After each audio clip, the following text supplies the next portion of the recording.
வணக்கம், நான் உங்கள் யஷ்வந்த் குமார். இன்றைக்கி நம்ம சேனலில் என்னுடைய ஸ்டைலில் சிக்கன் டாக்கோ செய்கிறது எப்படின்னு பார்க்க போகிறோம். இந்த ப்ரிப்பரேஷனை நம்ம பரோட்டா யூஸ் பண்ணுறோம். இந்த பரோட்டா நான் ஏற்கனவே நம்ம சேனலில் அப்லோட் பண்ணியிருக்கேன், வேணும்னா பாருங்கள். இல்லைனா நீங்கள் இதுக்கு பதிலாக ரெடிமேட் பரோட்டா கூட யூஸ் பண்ணிக்கலாம். இது கம்ப்ளீட்டாக உங்களுடைய விருப்பம் தான். இப்போ இந்த ப்ரிப்பரேஷனுக்கு தேவையான இன்க்ரீடியன்ஸ் அண்ட் இது எப்படி செய்கிறது அப்படின்றத பார்ப்போம். சிக்கன் டாக்கோ செய்கிறதுக்காக ஒரு பவுலில் 500 கிராம் அளவு போன்லெஸ் சிக்கனில் 5 கிராம் அளவு இஞ்சி சேர்த்துக்கிறேன். கூடவே 5 கிராம் அளவு பூண்டும் சேர்த்துக்கலாம். அதன் பிறகு ஒரு வெங்காயத்தை நல்லா பொடியாக நறுக்கி சேர்த்துக்கிறேன். இப்போ 1 டேபிள் ஸ்பூன் அளவு இதில் மிளகும் சேர்த்துக்கோங்க. அதன் பிறகு 1 டீஸ்பூன் அளவு சில்லி ஃப்ளேக்ஸ், 1 டீஸ்பூன் அளவு ஆரிகானோ சேர்த்துக்கலாம். அதன் பிறகு 1 டேபிள் ஸ்பூன் அளவு பொடியாக நறுக்கிய ஜாலபெனோ சேர்த்துக்கிறேன். கடைசியாக தேவையான அளவு உப்பு சேர்த்து இது நல்லா ஃபைனாக அரைச்சி எடுத்துக்கோங்க. இதை நல்லா அரைத்து எடுத்தாச்சு. இப்போது நம்ம இதை பேட்டி ஷேப்புக்கு பிடிக்க போகிறோம். அதுக்காக கொஞ்சமாக கையில் சிக்கன் எடுத்து உருண்டை பிடித்துக்கோங்க. இதை நீங்களும் பேட்டி ஷேப்புக்கு தான் பிடிக்கணுன்ற அவசியம் கிடையாது. உங்கள் விருப்பத்துக்கு ஏற்ப நீங்கள் எந்த ஷேப்பில் வேணால் பிடிச்சிக்கோங்க. இது கம்ப்ளீட்டாக உங்களுடைய விருப்பம் தான். இந்த மாதிரி இதை உருண்டை பிடித்ததன் பிறகு இதை எடுத்து ஓரமாக வச்சுருவோம். இதே மாதிரி மீதமுள்ள எல்லா சிக்கனையும் அழகாக உருண்டை பிடித்து வேறு ஒரு பிளேட்டில் மாற்றிக்கோங்க.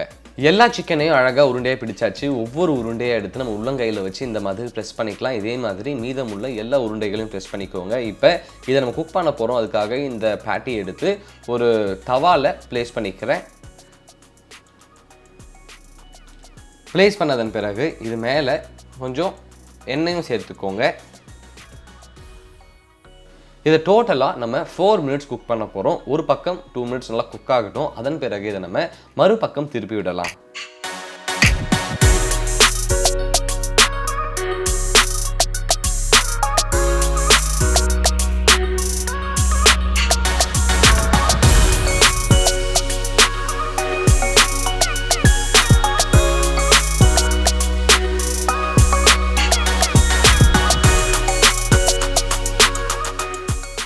ரெண்டு பக்கமும் இந்த சிக்கன் பேட்டிஸ் நல்லா சூப்பராக குக் ஆகிடுச்சு. இப்போது இதை எடுத்து ஓரமாக வச்சுருவோம்.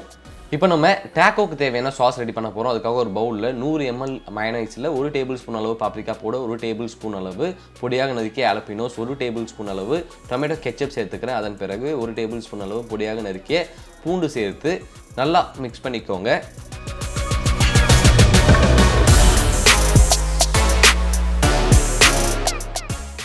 இப்போது இந்த சாஸ் ரெடி ஆகிடுச்சு. இதை எடுத்து ஓரமாக வச்சுருவோம். டேக்கோக்கு தேவையான எல்லாமே ரெடியாக இருக்குது. இதை நம்ம அரேஞ்ச் பண்ணி குக் பண்ணி எடுக்க போகிறோம். அதுக்காக என் கையில் ஒரு 50% குக் பரோட்டா வச்சுருக்கேன். இதை ஆயில் இல்லாமல் குக் பண்ணி எடுத்துக்கோங்க. இப்போ இதை எடுத்து நம்ம இந்த சாப்பிங் போர்டில் ப்ளேஸ் பண்ணிக்கலாம்.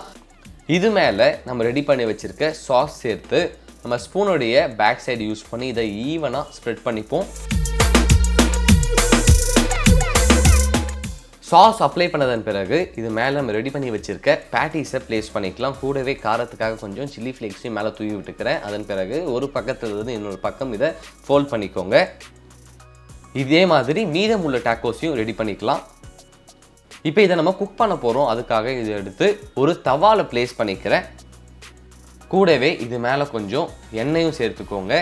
இதை லோ ஃப்ளேம்லேயே வச்சு ஒரு 2 நிமிடம் இது குக் பண்ணுவோம். அதன் பிறகு இதை நம்ம மறுபக்கம் திருப்பி விடலாம்.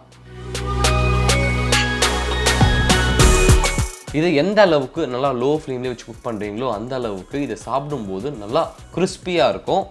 ஒரு பக்கம் நல்லா குக் ஆகிடுச்சு. இதை நான் மறுபக்கம் திருப்பி விடுறேன். இப்போ மறுபக்கமும் நல்லா பொன்னிறமாக வரட்டும். அது வரைக்கும் நம்ம வெயிட் பண்ணுவோம். இந்த டேக்கோவுடைய 2 பக்கமும் நல்லா பொன்னிறமாகவும் கிறிஸ்பியாகவும் வந்துடுச்சு. இப்போது இதை பேனில் இருந்து எடுத்து வேறு ஒரு பிளேட்டில் போர்ஷன் பண்ணிக்கலாம். இதே மாதிரி மீதமுள்ள எல்லா டேக்கோஸையும் குக் பண்ணி எடுத்துக்கோங்க. அவ்வளோதான், ரொம்பவே ஈஸியான டேஸ்டியான சிக்கன் டேக்கோ ரெடி.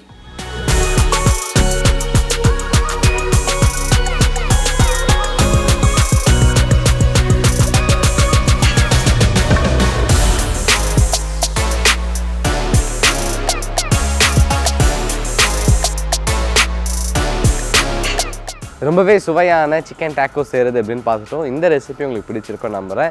சிக்கனுக்கு மாறாக நீங்கள் பன்னீர் கூட யூஸ் பண்ணலாம். இது கம்ப்ளீட்டாக உங்களுடைய விருப்பம் தான். நீங்கள் மறக்காமல் வீட்டில் ட்ரை பண்ணி பார்த்துட்டு உங்களுடைய ஃபீட்பேக்கை கீழே கமெண்ட் பண்ணுங்கள். இதே மாதிரி இன்னொரு சூப்பர் ரெசிபியோட உங்களை நான் சந்திக்கிறேன். Bye from Yashwant.